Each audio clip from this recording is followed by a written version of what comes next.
Ah, Villeneuve qui donne son avis sur Mercedes, j'ai hâte de voir ça. Est-ce qu'il va encore les critiquer du coup? Donc il trouve qu'il serait injuste que la FIA modifie les règlements en cours de saison pour faire face au marsuinage et que Mercedes ne devrait s'en prendre qu'à elle-même, pour avoir pondu une mauvaise voiture. Villeneuve n'a pas été impressionné par Toto Wolff et sa campagne. Ils ont fait tout ce qu'ils pouvaient pour conserver leur avantage ces dernières années, ils ont désormais une mauvaise voiture et c'est leur problème, pas celui de la FIA. D'autres équipes ont trouvé des solutions. Pourquoi devrait-elle être punie par un ensemble de changements de règles? Je pense que Mercedes a trouvé quelque chose, on dirait que c'était déjà préparé, ils rebondissaient moins et étaient rapides, ils n'ont certainement pas relevé leur hauteur de caisse. Mais je ne comprends pas, c'est plein de constantes. Le monde de la course est dangereux, respirer le carbone de vos freins est également mauvais pour la santé, de même que la force G ou avoir soif durant une course longue et chaude. Personne ne force Mercedes à utiliser ces réglages actuels. Le Canadien en revanche était beaucoup plus élogieux à l'égard d'Hamilton, qui a retrouvé les joies du podium. Incroyable! Des éloges faits par Jacques Villeneuve. J'ai été très critique à l'encontre d'Hamilton il y a quelques semaines. Ouh, il le reconnaît. Ah, on progresse. Je dois donc le complimenter. La voiture était compétitive et Lewis a très bien piloté. C'est très important pour lui d'être monté sur le podium et d'avoir battu Russell et son étrange pari en qualif. Hamilton a maximisé la course, pris les bonnes décisions et avait la vitesse. C'est une saison compliquée jusqu'ici, et peut-être que ce résultat lui apportera le boost dont il avait besoin. Peut-être que les mauvais moments sont derrière lui et qu'il a retrouvé son numéro de combattant. Magnifique conclusion, Jacques. Bon, moi, il reconnaît qu'il a été très critique envers Lewis et il sait le complimenter quand il faut. C'est bien d'être un peu de bonne foi, Jacques. Ça change. Concernant les changements de règles, bah écoutez, on verra ce que ça donne à Silverstone parce que là, bah, pour l'instant, on n'y voit pas très clair hein, sur les modifs que ça va apporter à certaines équipes ou pas. Donc, bon, on ne sait pas. On va attendre de voir avant de tirer des conclusions. Ciao, ciao. Binotto, Leclerc va pouvoir attaquer lors des prochaines courses. Youpi, super. C'est quelque chose que nous avons décidé très rapidement après Bakou, donc c'était quelque chose dont il était conscient depuis plusieurs jours. Il a eu le temps de digérer et d'être préparé pour le week-end de course. Alors, quel intérêt encore une fois d'attendre le samedi pour annoncer qu'il y aura des pénalités, au lieu de le dire le vendredi. Il a donc commencé le week-end en sachant qu'il sera en fond de grille pour la course et son programme du vendredi et du samedi était donc axé sur des relais avec beaucoup de carburant pour s'assurer qu'il était préparé pour la course elle-même. C'est certainement une situation frustrante pour un pilote et la course exigeait qu'il maîtrise sa passion, ce qui était le cas. Parce que parfois vous voulez dépasser quand vous ne pouvez pas en raison de la vitesse en ligne droite ou parce que les pneus sont usés. Binotto voit pour Leclerc un intérêt, celui de pouvoir passer les 4 courses de l'été sans réfléchir ni calculer ses perfos. Nous avons limité les dégâts en partant de l'arrière et finir 5ème reste un bon résultat. Maintenant, nous avons un moteur frais pour les 4 courses avant la pause estivale, qui seront importantes pour lui et pour attaquer. Nous essaierons de récupérer quelques points où nous pouvons. Binotto a également salué la très belle course de Sainz, qui a passé 16 tours dans les échappements de Verstappen sans commettre une erreur. Ça a été une très bonne course et je pense qu'après course après course, il gagne en confiance, améliore son pilotage, devient plus en plus rapide. Il est heureux, plus détendu. Je suis sûr qu'il prouvera dans les prochaines courses qu'il est aussi un prétendant à la victoire. Je suis plutôt heureux et il est important pour la Scuderia que nous puissions compter sur lui pour être très rapide le dimanche. Voilà. On rappelle, 50 points d'écart presque. 2 victoires d'avance pour Verstappen. Alors les points, il va falloir les regagner. Et les 4 prochaines courses, il va falloir que Leclerc termine devant Verstappen, coûte que coûte, pour avoir une chance de continuer à lutter pour le titre, tout simplement. Donc voilà, je vous laisse commenter. Ciao. Alors Norris tacle son équipe et sa voiture. La voiture n'est pas assez bonne. Par moments, elle est forte. J'étais un peu plus optimiste après vendredi et nous pouvions réaliser plus en course. Mais quand j'étais coincé à la Williams, j'ai vu qu'elles étaient très rapides. Ils sont probablement les plus rapides dans la ligne droite et nous sommes probablement les plus lents à la ligne droite. De là, c'était impossible de dépasser, donc nous ne pouvons rien faire. Il fallait peut-être essayer une stratégie décalée, par exemple, je sais pas. Selon le Britannique, les bonnes courses de l'équipe cette saison proviennent davantage des circonstances positives que d'une véritable performance de la McLaren. Il dresse un portrait plus que négatif de la situation. Alors, j'ai toujours trouvé très pessimiste dans ce qu'il dit et Norris. Je pense pas que ce soit à ce point-là pour McLaren quand même. C'est une bonne chose pour montrer que la voiture est très loin de ce que nous voulons. Nous devons continuer à travailler très dur pour continuer à essayer beaucoup de choses différentes. Peut-être qu'à certains moments, les choses ont l'air bien. Mais ce n'est jamais un véritable rythme, vous savez. Nous sommes un peu là par chance parfois. Dans une course comme le Canada, quand c'est plus simple et que nous n'avons pas la chance de notre côté, ça montre où nous en sommes. Alors là, peut-être qu'on peut parler de malchance plutôt au Canada, plus que de chance, oui. De là à dire que la voiture n'est pas bonne dans tous les Grands Prix et que leurs points finalement sont dus qu'à la chance, je suis pas sûr que ce soit vrai. Ça me paraît un peu exagéré, mais bon, c'est son point de vue. Il sait mieux que nous après. Je vous laisse commenter, ciao. Hamilton, le rebond n'avait rien à voir à Montréal par rapport à Bakou, c'était vivable. On avait environ 10 G à Bakou, c'était seulement 2 G ou 3 G maximum à Montréal. Lors de la dernière course, je n'avais pas les mots pour décrire à quel point c'était fort, mais ce week-end nous avons réussi. On avait du rebond, mais ça n'avait rien à voir. Nous avions 10 G ou quelque chose comme ça lors de la précédente course, alors 2 ou 3 G, c'était vivable. Mais je pense toujours que nous devons, en tant que sport, faire mieux. Il en va de même pour notre équipe. Ce week-end, la FIA a annoncé la mise en place de nouvelles directives techniques visant à réduire le marsouinage et le rebond, et ainsi faire en sorte de garantir la sécurité des pilotes. Oui, bon, ça n'a pas été vraiment utilisé les directives à Montréal, c'était trop tard. On verra si donc ça change quelque chose à Silverstone. Donc en tout cas, oui, 2-3 G, c'est mieux déjà pour Mercedes. Maintenant, il faudrait 1 G max, je pense, ce serait encore mieux. Ou 0, hein. Mais là, bon, faut pas trop rêver, je pense. Bon bah voilà, on a l'explication de pourquoi il avait pas mal au dos du coup. C'était simplement parce que le rebond était environ 5 fois moins puissant qu'à Bakou, tout simplement. Voilà, je vous laisse commenter. Ciao, ciao. Alors, la série limitée de l'AMI, version Beach, on va dire, elles ont été vendues les 50 en moins de 20 minutes. Vraiment, là 17 minutes et 28 secondes. Putain. Et il y a des gens qui ont vraiment mis 10 000 € dans ça, en fait. D'accord, intéressant. Ce tarif n'a donc pas fait peur à la clientèle, la marque en tire déjà une leçon, c'est un signal fort de l'intérêt du public pour les versions exclusives de ce petit objet de mobilité. On comprend donc qu'il y en aura d'autres. La rapidité de la vente est bien sûr permise par un mode de commercialisation entièrement digital, commande, paiement et programmation de livraison se faisant en ligne. D'ailleurs, le client le plus rapide a fait tout le parcours d'achat en 2 minutes et 53 secondes. Cette variante a beau être taillée pour les sorties à la plage, avec son absence de porte et son petit toit ouvrant en toile, la livraison ne se fera que mi-août. Il n'y a plus qu'à espérer un été indien à la rentrée. C'est un peu tardif, effectivement, ils auraient pu s'y prendre un petit peu avant, chez Citroën. Hein. Genre un mois avant, quoi, en fait. Bon, pourquoi pas. Voilà, chacun fait ce qu'il veut de son argent, je dirais. Allez, ciao ciao. Une auto électrique doit rouler 200 000 km pour compenser son déficit carbone. Alors, qui a dit ça, là? Alors, l'article n'est pas disponible en entier, puisque, évidemment, il faut s'abonner à ce torchon de challenge.fr. Désolé, hein, c'est un torchon pour publier de la merde comme ça. Hein. Une auto électrique doit rouler donc 200 000 km pour compenser son déficit carbone du puits à la roue, c'est-à-dire depuis l'extraction des terres rares jusqu'à la destruction des batteries, selon Philippe Varin. Et ce, par rapport à une voiture essence. L'ex-président de PSA, auteur d'un rapport sur les approvisionnements, déplore que ce bilan total ne soit pas pris en compte. Alors, je demande source, du coup, parce que plein d'études disent que c'est entre 30 et 40 000 km, allez, peut-être 60 000, voire 100 000, vraiment grand max, selon si les pays vraiment sont alimentés avec de l'électricité très sale, comme la Pologne. Mais 200 000, même dans le pire pays, au bilan carbone dégueulasse pour produire de l'électricité, non, c'est pas possible. Hein. C'est la première fois qu'un continent décide d'abandonner sa souveraineté et qu'une industrie se fait harakiri. Lâche Luc Châtel, à l'horizon de 5 ans, les effets sont inimaginables. C'est en ces termes que le président de la plateforme automobile PFA, représentant de la filière tricolore, a qualifié le vote du Parlement européen, le 8 juin dernier, en faveur de l'interdiction des thermiques. Et ce alors que le Conseil européen devrait ratifier cette prohibition à la fin du mois de juin. Lors d'une table ronde consacrée à la transition énergétique d'une dépendance à une autre, ce mercredi à Paris, Luc Châtel a rappelé qu'il faudrait des centaines de milliards d'euros d'investissement pour prendre ce virage qui peut être fatal à la souveraineté européenne. Alors, cette électrification va en effet multiplier par 11 la production de batteries entre 2021 et 2030, les besoins de cobalt par 6, de lithium par 11 et de nickel par 12. Car pour obéir à Bruxelles, les électriques et hybrides rechargeables devraient représenter 38% des ventes de véhicules neufs en Europe en 2025, 70% en 2030, et les électriques 100% en 2035. Or, la Chine contrôle 75% de la chaîne de production de la batterie, 50% de la valeur des modèles électriques. Et je ne peux pas aller plus loin dans cet article, c'est terrible. Ah, attendez, on peut visionner une pub? Je vais le faire alors. Article débloqué, magnifique cette pub pour le G7. En plus, réveillons le G7. C'est très en rapport avec cet article là du coup. J'en étais où moi du coup là? Alors voilà, j'en étais là. La Chine contrôle 60% des terres rares et en raffine 80%. Chéri Guillaume Pitron, journaliste spécialiste des métaux rares.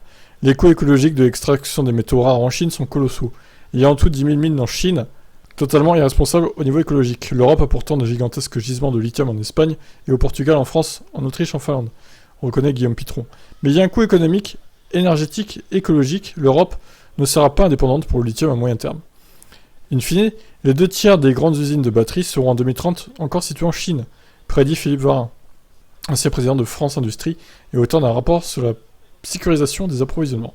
Nous avons de plus en plus de besoin des batteries, et nous avons des interrogations sur la capacité de l'Europe à suivre la cadence dans l'installation des capacités de production assurées récemment en termes de plus prudents. Marc Mortureux, directeur général de la PFA, facteur aggravant cette dépendance stratégique et intrinsèquement anti-écologique. Si on importe du nickel d'Indonésie, on émet beaucoup de CO2, car le traitement se fait avec de l'énergie au charbon. Il y a donc une question très importante du contenu carbone des approvisionnements. Compte tenu de tous ces paramètres, ce dernier estime qu'un véhicule électrique doit rouler 200 000 km pour compenser du puits à la roue, son surcroît d'émissions CO2, par rapport à une voiture thermique. Le constructeur de véhicules électriques Polestar juge quant à lui plutôt d'un chiffre à 80 000 km en moyenne en Europe. Eh oui, c'est plus réaliste déjà. 200 000 km, excusez-moi, mais il le sort de son cul le chiffre. Hein. Le bilan carbone total d'une voiture dite zéro émission est donc discutable, comme l'a maintes fois suggéré Carlos Tavares, directeur général de Stellantis, qui demande de tenir compte des émissions totales, de la phase d'extraction des métaux rares entrant dans les batteries jusqu'à la destruction des dites batteries. Les émissions de CO2 ne sont aujourd'hui calculées que lors du roulage, sans tenir compte de l'amont et de l'aval. Alors si, je suis désolé, dans les études qui ont déjà été faites, même l'étude de Polestar là, qui dit 80 000 km, c'est du puits à la roue hein, aussi. Hein. Sur toute la durée de vie du véhicule, hein, donc bon. Les 200 000 km, je sais pas d'où il les sort, mais bon, s'il parle de la Pologne avec un énorme SUV électrique, genre, je sais pas, Audi e-tron, hein, c'est pas très réaliste hein, du reste des pays européens. Donc, le monsieur là, un peu de mauvaise foi, je trouve. Bon, pour le coup, Challenge, il propose de visionner une pub pour accéder aux articles payants, je trouve que c'est pas mal. Ça évite de s'abonner. Donc, je me suis un peu énervé sur au début, mais au final, bravo. Par contre, je suis pas d'accord avec cet article. Qu'est-ce que vous en pensez, vous? Ciao, ciao. Ferrari espérait mieux que la 5ème place de Leclerc au Canada. Alors, ouais, mais d'un côté, il a été bloqué combien de temps derrière Ocon? 15-20 tours, non? Je dirais que la 5ème place était le minimum que nous voulions avant la course, a déclaré Job Clear. En partant de la 19ème place, c'est un long chemin à parcourir, mais avec le rythme de la voiture que nous avons, la 5ème place était le minimum que nous voulions. Et pour être honnête, on espérait mieux. Clear n'avait aucun problème venant de Leclerc, qui a fait une course à la fois d'attaque et de patience pour remonter. Le Britannique déploie un timing stratégique qui n'a pas toujours souri. Et un Ocon en grande forme pour retenir Leclerc. La course est extrêmement frustrante pour Charles parce qu'il s'est retrouvé coincé derrière Ocon. Et la voiture de sécurité est arrivée au mauvais moment pour lui. Il n'a rien fait de mal et Ocon a fait une très bonne course pour le garder derrière lui. Il a juste passé, ouais, c'est ça, 15 tours. Alors regardez le rang arrière d'Ocon. Vous voyez, 15 tours, c'est une seconde et demie au tour de perdu à chaque fois. Donc, ouais, il a perdu 20-25 secondes hein, dans l'affaire, je pense. Hein. C'est énorme. Hein. C'est un arrêt au stand, tout simplement. Donc voilà, bah maintenant j'ai envie de vous dire, Ferrari, tâchez de plus faire en sorte qu'il parte dernier, Leclerc, et qu'il parte à sa place habituelle, c'est-à-dire premier, deuxième, troisième, quoi. Et travailler à fiabilité, et comme ça il n'y aura plus besoin de remonter, il n'y aura plus besoin de finir cinquième et bloqué derrière des gens. C'est simple, hein. Bon allez, je vous laisse réagir, ciao. Les pilotes alpines n'ont pas souffert du marsouinage au Canada, une douleur à 2 sur une échelle de 10 pour Ocon et Alonso. C'est à la FIA d'aider sur toutes les questions de sécurité, je suis sûr qu'ils examinent la question, il y a un processus qui doit être suivi. Je suis sûr qu'ils le feront, a déclaré Safnauer. Je n'ai pas vu beaucoup de marsouinage en piste. Nous avons demandé à nos pilotes sur une échelle de 1 à 10, 10 étant le pire avec un marsouinage insupportable, et 1 étant rien du tout. Selon eux, on était à 2. C'était leur opinion, donc je ne pense pas que ça a été un problème là-bas. De toute façon, Alpine, effectivement, ils sont moins sujets au marsouinage hein, que les autres. Safnauer confirme aussi qu'à Bakou, ses pilotes n'avaient pas autant souffert du problème que la concurrence. Je me souviens pas précisément, mais je pense pas que Bakou était si mauvais non plus. Ils ne se sont pas plaints après la course.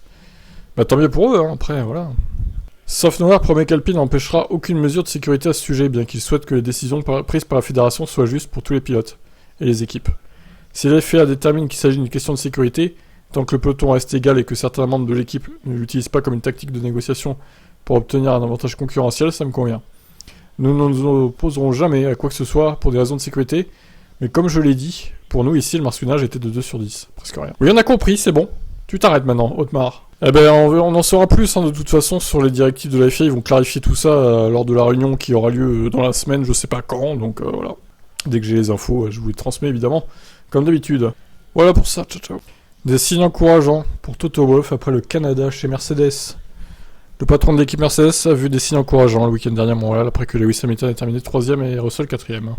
Je pense qu'on doit être prudent, parce que nous étions hors de rythme le vendredi, on était bien sur le mouillé le samedi.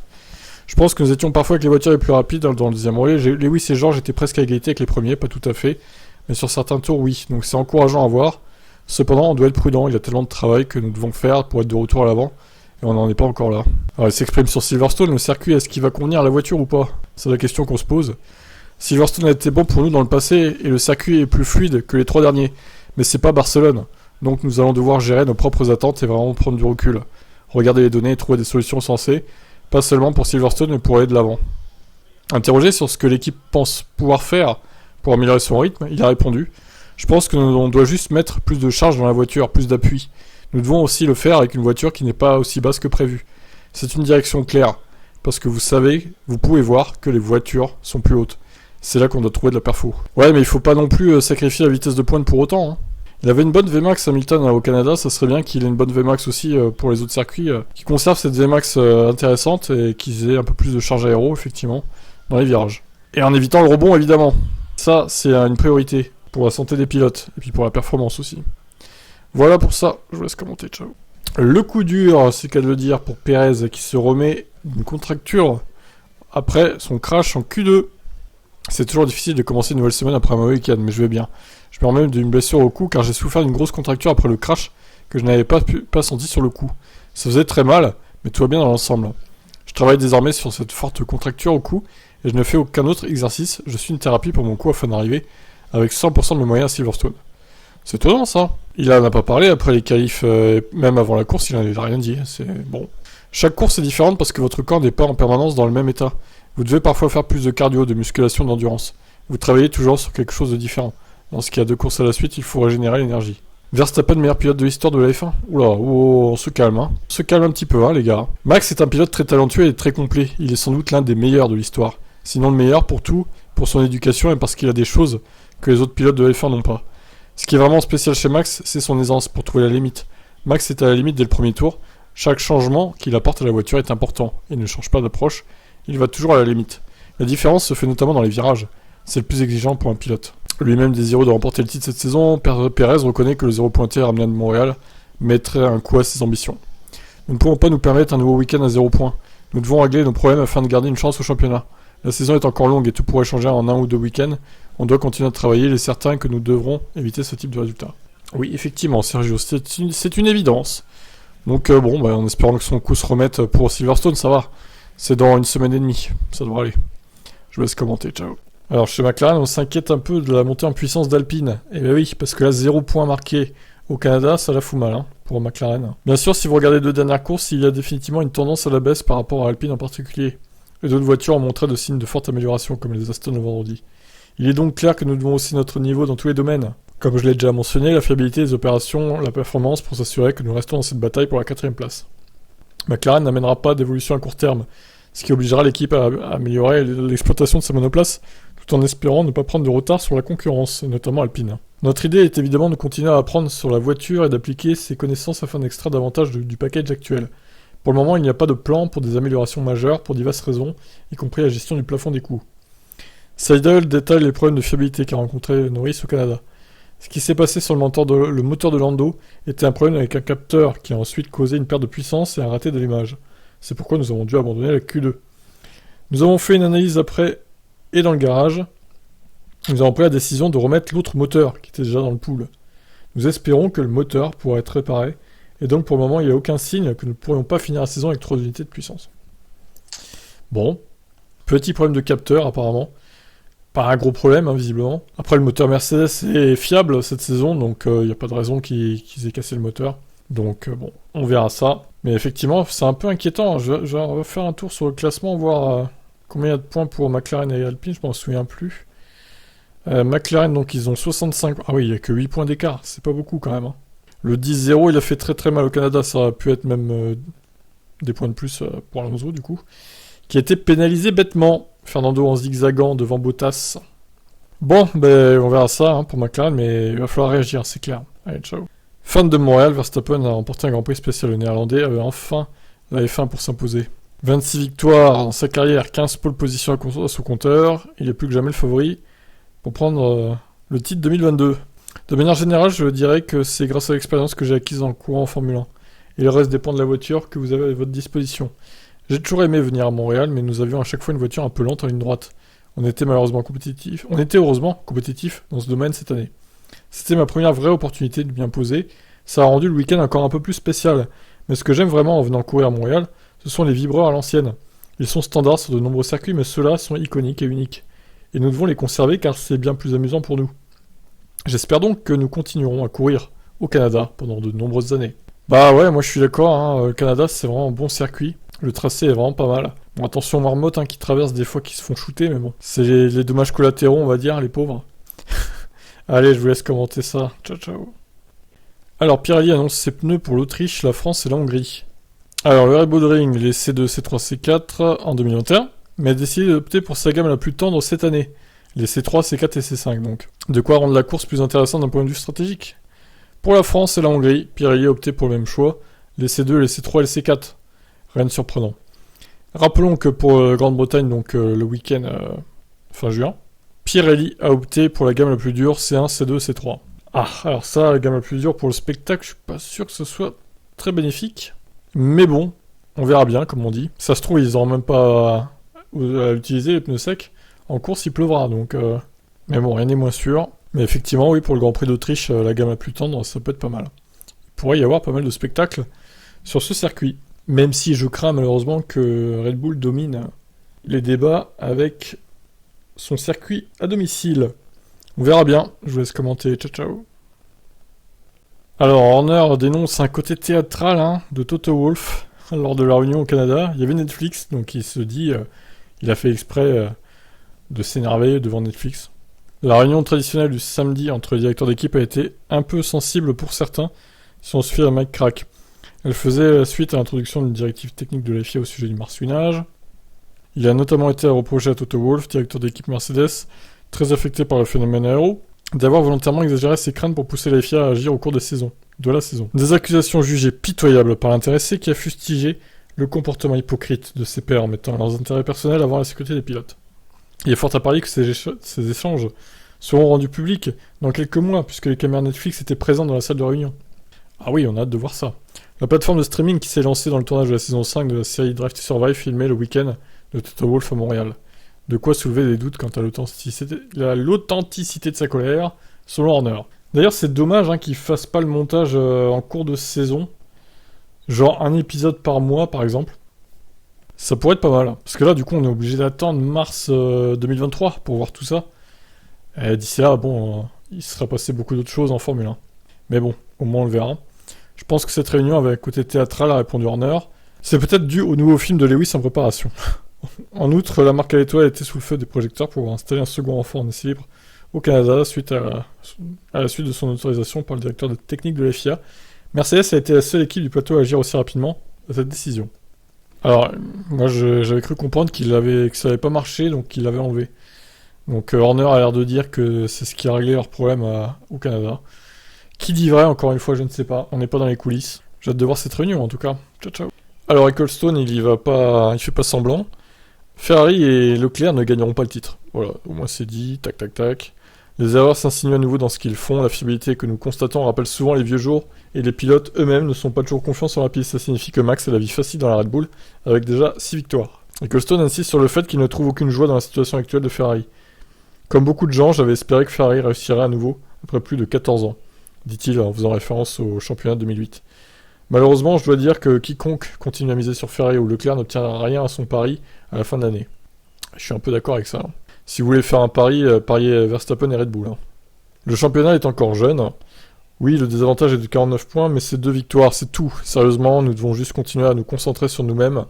Donc je ne suis même pas inquiet. Je suis extrêmement motivé pour enfin faire un week-end propre et montrer que nous sommes toujours là, que nous sommes toujours forts. Donc ça c'est Charles Leclerc évidemment. Avec 49 points, ça fait 7 grands prix où Leclerc gagne et Verstappen finit deuxième. 7 grands prix, vous vous rendez compte comment c'est énorme. Et en admettant évidemment que Verstappen ne fasse pas le meilleur tour à chaque fois, du coup ça rajoutera un grand prix. L'ancien pilote Ferrari Jean Alesi a déclaré qu'il était crucial que l'équipe italienne maintienne que sa position et sa conviction. Leclerc a raison lorsqu'il fait preuve d'un tel optimisme. Un championnat aussi serré, mais les boîtes de vitesse, les moteurs, les systèmes hydrauliques et tout le reste à la limite. Des problèmes techniques sont arrivés pour eux, mais ils viendront pour chaque équipe. Nous ne sommes même pas à la moitié du championnat. Il y aura beaucoup de temps et d'opportunités pour récupérer cet écart, à commencer par la prochaine manche chez Silverstone, une piste qui récompense les champions. Ok. Et oui, on l'a vu l'année dernière. Ça a récompensé le champion Lewis Hamilton. N'est-ce pas les fans de Red Bull? Bon allez, j'arrête. Je vous laisse commenter. Ciao, ciao.